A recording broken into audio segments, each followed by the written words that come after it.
I just lowered my calorie intake, but my protein didn't move an inch. Same number it's been for weeks. Here's why those two things had to happen at the same time, and why eat less, move more isn't really what's going on here. So I'm not strictly in the weight loss phase anymore. I'm 40 pounds down, 9 months in, sitting around 155 pounds. This is Recomp. Losing fat, holding onto or building muscle, both at the same time. And that changes the math on everything. Calories, protein, even steps. So here's the deal. I dropped from 1900 calories a day to 1800. 100 calories doesn't sound like much, but it's on purpose, and it's specific to where I'm at right now. Lighter than I was, so maintenance is lower than it used to be. The same food that used to create a real deficit at a heavier weight barely creates one now. Protein, though, stayed exactly where it was, because the calories are there to keep the fat loss going, and the protein's there to protect the muscle while that's happening. Two different jobs. If I drop both, I'd just be losing weight. Some fat, some muscle, and I wouldn't even know which.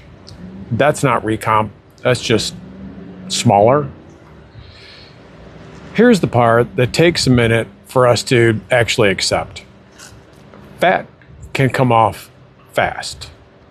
Muscle goes on slow, real slow. Run a real deficit, and I could lose a pound of fat in a week, maybe more. Muscle doesn't move anywhere close to that speed.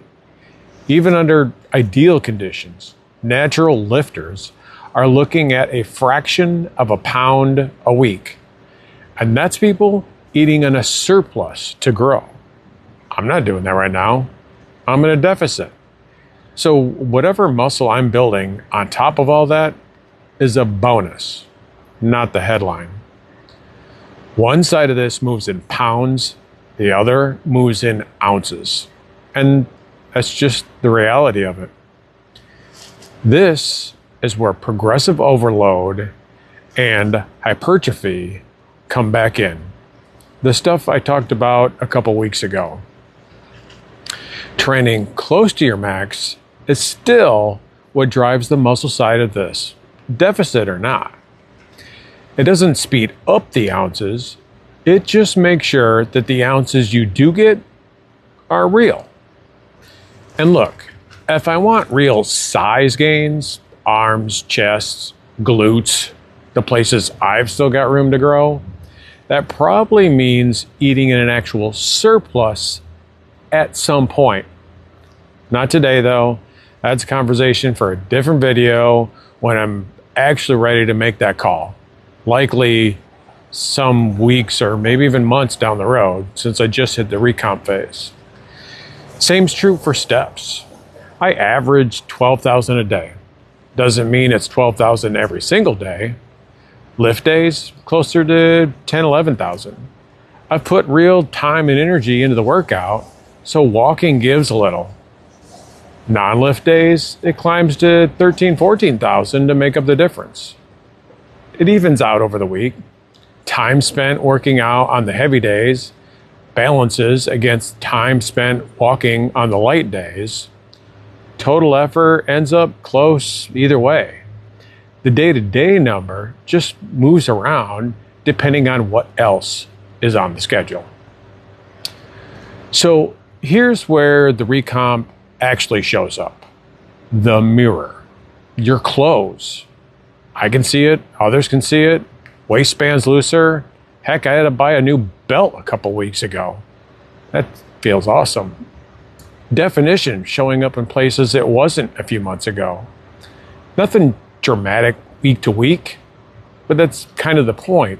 It moves quieter than weight loss did. So, if the scale's barely moving some weeks, and you're doing everything right, that doesn't mean it's not working. Fat and muscle just don't move on the same clock. One's fast, one's slow, and recomp means running both at once. Next video is coming next week. If this one helped, subscribe. It's free. And hey, I'd love to actually see some comments start showing up down there. Have a good week.